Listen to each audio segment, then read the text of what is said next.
முத்துவேல் கருணாநிதி ஸ்டாலின் என்னும் நான் இந்தியாவிலேயே அதிகமாக இளம் விதவைகள் இதுவரைக்கும் 60,000 கோடி சம்பாதிச்சிருக்காரு மணல் கொள்ளையில துரைமுருகன்.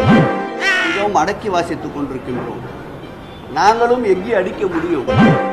கண்டிப்பா நீட் தேர்வு ரத்து செய்யப்படும். எங்களுக்கு தெரியும் எப்படி ரத்து பண்ணணும்னு.